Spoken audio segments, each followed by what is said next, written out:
نفسیانی خواہشات کا حال یہ ہے کہ جو نیا موبائل کا نیا ماڈل آتا ہے وہ مارکیٹ میں شارٹ ہو جاتا ہے۔ ہیں ہم غریب لوگ،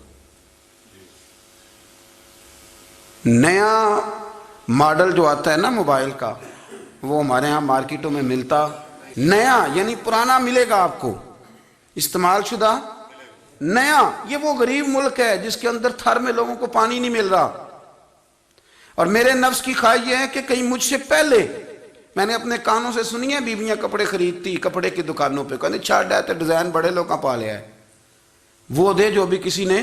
جو میرج ہال زیادہ مہنگا بنتا ہے نا اس میں رش زیادہ ہے، سستے میرج ہالوں کے اندر رش، جائیں جا کے تجزیہ کر لیں، میں آپ کو نتیجہ نکال کے دے رہا ہوں۔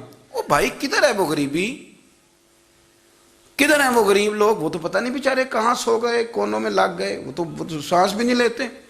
ہماری خواہشات نفسانیہ اتنی بڑھ گئی ہیں، اتنی بڑھ گئی ہیں، دنیا کے اندر جو گناہ ہو رہے ہیں یہ روزی روٹی کے لیے نہیں ہو رہے، روزی روٹی تو اللہ دیتا ہے۔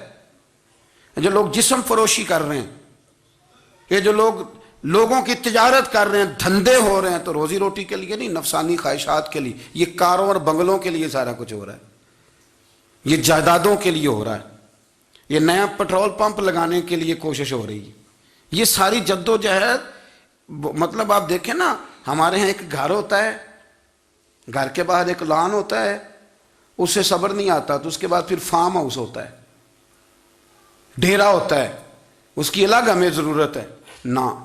اتنے پیر نہ دنیا کے اندر آپ پساریں کہ دنیا سے جانے لگیں تو یارو کٹھے ہی نہ کر پائیں، نہ اتنے نہ۔ اپنی زندگی مختصر، محدود، تھوڑا سا، تھوڑی خواہشات، گنے ہوئے پیسے، نفع تلے کام۔ میں آپ کو صحیح بتاتا ہوں، جیسے جیسے انسان بڑا ہوتا جاتا ہے وہ الجھتا جاتا ہے، اس کے مسائل بڑھتے جاتے ہیں۔ آپ دیکھ لیں ہمارے ہاں لوگوں کی آمدن تھوڑی نہیں، خرچے زیادہ ہیں، مسائل اخراجات کے، آمدن کے تھوڑے ہیں۔ میرے رسول کریم صلی اللہ تعالی وسلم کے قربان جاؤں، مدینے والے حبیب نے کمال کر کے ہمیں دکھایا۔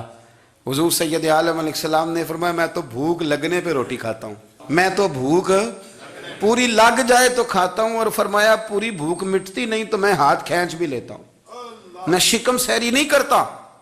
بھوک ہم تو ٹائم دے کے روٹی کھاتے ہیں، یہ نہیں کہتے بھوک لگی، کہتے 7 بج گئے ناشتے کا ٹائم ہو گیا، اب 2 بج گئے، اب دوپہر کے کھانے کا یعنی ٹائم ہو جاتا ہے، بھوک لگے نہ لگے، اب مغرب ہو گئی تو شام کے کھانے کا۔ اپنی خواہشات کو سمیٹو ورنہ یہ غلام بنا لے گی۔ میں آپ کو صحیح بتاتا ہوں،